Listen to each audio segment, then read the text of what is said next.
Hello. Today we're going to review the Legacy Collection TIE Fighter. This is I guess a Target exclusive, although when I ordered it on Amazon it said Clone Wars TIE Fighter, and it's got a picture of these clone soldiers up here. I'm not sure why it says that, because there were no TIE Fighters during the Clone Wars, not these kind. No one's reviewed this on YouTube yet, so I figured I'd put it for review. It's probably, I haven't opened it yet, so it's going to be a warts and all review, or a warts and all unboxing and review. It's got a TIE Fighter pilot included. The illustration on the box shows it has the front of the cockpit behind the window is kind of a red color. I'm not sure if that's that much detail in the actual ship or not. We're going to find out. So here's the back of the box. There's the opening and closing cockpit. It opens like the Darth Vader ship.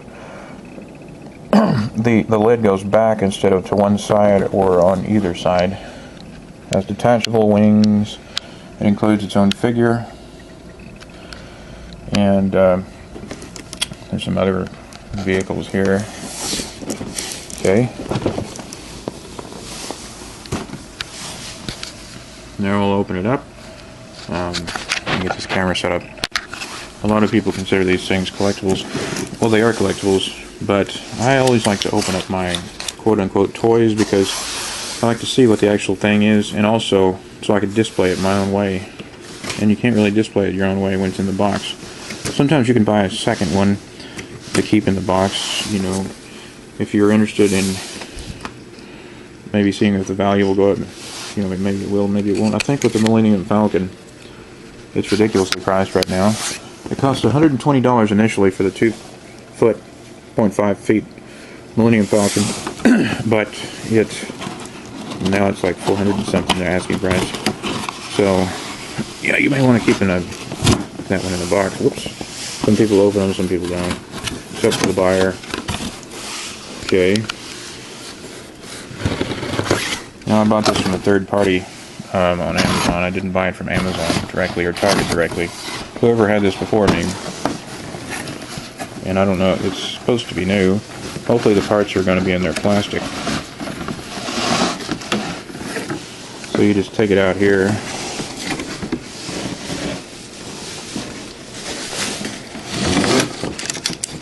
And you get these solar energy collector panels, and okay, those are the energy collectors.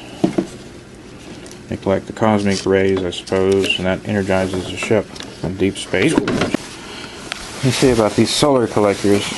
The detail is really nice on them. These are rubber-looking things with lines in them, kind of a corrugated thing. Well, not corrugated, but so it looks like it actually is a collector. The Darth Vader ship has some detail on it, but not this much. And I would like to try and also get the Clone Wars Darth Vader TIE Fighter. Probably also a Target exclusive, if it's not a fortune yet. And see if it's like my other Darth Vader TIE Fighter. Go ahead and rip it open.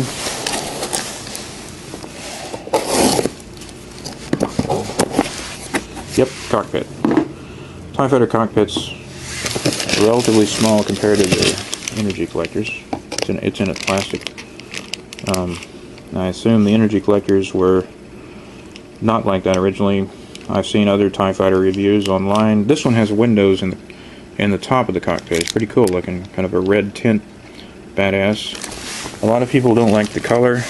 I do, because when I watched Star Wars growing up in 1977, TIE Fighters were white, and that's what I was associated with. Well, that general color. It's actually light gray, and a lot of people prefer the dark gray, but Darth Vader's ship is dark gray, so I prefer light gray. Give it a contrast. It also makes Darth Vader's ship look more menacing to have the other TIE Fighters sort of a humble light gray color. Get that in there. Let's see. Looks like it's more than I expected. There's a cool tint on the windows. Is a plus for me personally. and it does. And the that front grid there on the cockpit is a it's gray. The reason it looks red is because the windows are red. Pretty badass. And the top has a window. Unlike the Darth Vader ship that I've got, it does not. And I may line that up with this in a minute and show you. And the I guess you call it the Ion engine. It's just a smooth black back there, unless supposedly you get a decal, although I don't see any decals yet. Okay, we'll open the cockpit. Yeah, this is a really nice ship. It's a lot more than I was expecting. I'm opening it with one hand here. It's a lot more than I was expecting. It's even got a flight seat with a kind of a safety buckle looking thing in there. You can't see it. Yeah, it's got a major detail in the cockpit, a lot more than I expected.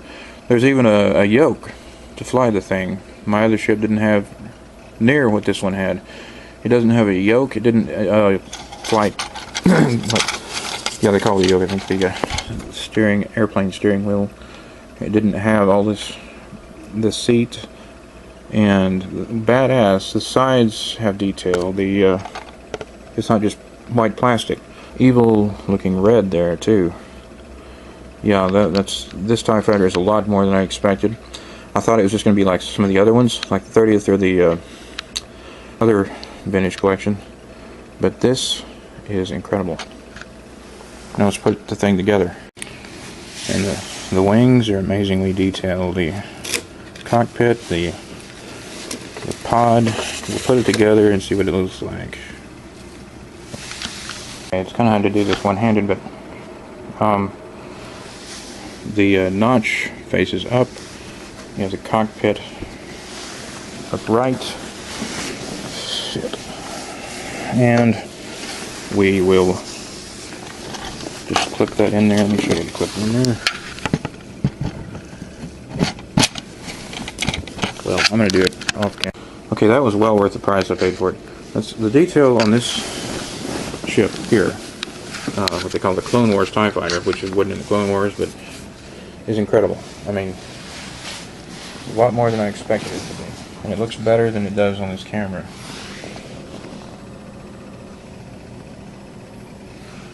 There's the lasers and solar panels. It's pretty good size. I'll get the TIE Fighter pilot out in a minute. Compare it to that. There's the ion drive, the clips, and you take the wings off by using two hands. I'll show you how to do one, because I only have one hand right now because I'm using the other for my camera. Let's see if it comes off. Get those scissors out of the way. Yeah, that is awesome, and it's solid. It's not wobbly like some of them are. Some of the other TIE Fighters are wobbly. The wings are wobbly. These are solid wings. And I was expecting just like a rehash of the other ones in a different box, but this is incredible. It's got the all its windows are covered, so it looks like a spaceship. It doesn't look like it's got holes in the top. The wings are huge, and they're amazingly detailed. And the cockpit is amazingly detailed. I don't have any light around here, but you probably can't see. But the flight stick has a red, kind of a targeting reticle in the middle. I can't get that. Okay, I'm also going to review the TIE Fighter pilot because he comes with the vehicle, and he's as important as the vehicle is. Probably the vehicle can't be flown, obviously, without a trained TIE Fighter pilot. He comes with his standard hand blaster. Okay, this one came with the ship. This one I bought separately. They're exactly the same figure. And if I can get this down. Okay, not a very bright picture, but, well, as you can see, they're both have helmets. They both have the, what do you call it, Imperial issue hand blaster that TIE Fighter pilots use, which is a little different than Han Solo's blaster. Let me stand them both up. This is the one that came with the TIE Fighter. This one I bought separately. They're exactly the same. Even their breathing apparatus are the same. They have the same markings, same hoses, same. They're basically, it's the same figure. This one has a hand blaster. This one also has a holster and a hand blaster. I'll put it in there. I can show you using it also if the camera will, the duct tape will hold. And move his elbows like this. I had it moving. It's a little. Sometimes when his knit's a little sticky. He can move his hand all the way around his gauntlet, which makes sense because it's a gauntlet. You wouldn't want it to move at the wrist because he's got a gauntlet on it. It looks like a glove, you know. Same with the boots. Now Darth Vader has articulation in the actual foot, but I don't see why you would want that unless you had the up and down. Now he doesn't have articulation in his feet, but he doesn't need it. He does have joints in his knees, which are a little stiff right now, so he can, you know, get down to plan a charge, make a repair on something or whatever. Like in Battlefront, these guys are used to repair turrets and whatnot. They're engineers and they're pilots supposedly. His helmet comes off, revealing a. He looks a little bit like Jango Fett's clone. I don't know, but they're supposed to be clones. I think they're just like the stormtroopers. His head comes right off real easy. Pretty good detail on the face.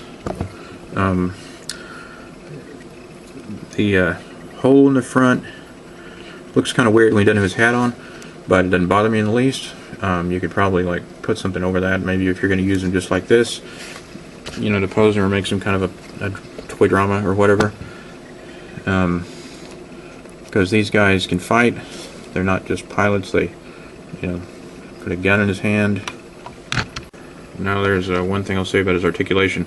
That one, I could bend his elbows right out of the box. This one, his elbows, you can twist the upper arm between the forearm rather. For some reason they have it where you can twist it. I guess if you want to put him in a lightsaber duel for some reason or have him slap somebody. But you want to make sure before you try to bend the arm and break it that there's a joint. Make sure that's forward and then you can bend it. When he came out of the box, it was like that. And I was like, what the hell? How come you can turn it bent, you know, and it didn't bend, but it looked like it could. And this one bent over here. So make sure that there's a joint there before you try and bend it. You'll break it. That's not a good thing. Both his arms are articulate once you find the joints for them. This one is having a little difficulty, but it's just because we haven't found the joint yet. Again, when he was in the box, they twisted his forearm around. It's backwards, so it actually. But you can turn it around. It looks like he's got a broken arm. So you can turn it and you can spin the forearm around. You know, so it's pretty cool. Like if you want to have him in a knockdown drag out, that you can turn the forearm and the gauntlets and whatnot. The legs, pretty obviously they bend at the knee. I think I might have shown this already. The feet don't need articulation. He's a TIE fighter pilot. He spends his time in the cockpit, whatnot. You know, he's not a Darth Vader figure. I just knocked my other TIE fighter pilot over. So, you know, you can have him sit down, stand up. And where did this blaster go? Well, this one's helmet goes on real easy. The other one, it goes on. It's more snug, and I like it better actually. But you clip that in there, it's not going to fall off like Darth Vader's hat. It does. This one you have to use a little more force to get it off, but I like it better because it doesn't slip off easily. But I think both of them are just fine. So, but they're both exactly the same pilot. It's just that one of them is made a little differently than the other. Where did his? Okay, he's got articulation in the hips. He can move all the way around that way or that way. I think I heard brown plastic crack. Oh well. Now let's put him in the TIE fighters. I found another feature on this. You can remove the seat. It's an ejection seat. But it's very hard to do. And you might be afraid you're going to break something in there, and you got to be careful with that flight yoke and everything when you try to pull it out. You don't have a whole lot of room to put your fingers in for leverage. There's a little kind of looks like a sprocket looking thing, a hex nut, but it's plastic down there, and the seat pops onto that. And if you're going to put a TIE Fighter pilot in there, you may as well just keep him in there. And this is, I was going to give this a 10 out of 10, but it's going to get a few points off because the seat's so hard to remove, and you can't get a TIE Fighter pilot in there without removing the seat because of the flight yoke's in the way and whatnot. And so, but it's a nice seat though, and what they really needed to do is, like with the wings, they need to have a button that you can push that'll pop it out, and where it goes in and locks in place and click. And that would have made it a lot easier. Plus, it would have been more realistic. It would be like a real ejection seat. It's got a seat belt in it, so you can stick your pilot in there and it won't go flopping around when you're flying recklessly or whatever. Okay, that looks really cool. It would look really good next to a space backdrop. You could have like a picture or a movie of him in his ejection seat with his breathing mask on. TIE fighters don't have enclosed atmospheres in their cockpit, so the pilot has its own his own breathing. It has a safety belt that goes around the pilot. You can still put your gun in the holster and have the safety belt on him. It fits perfectly and around just above his belt.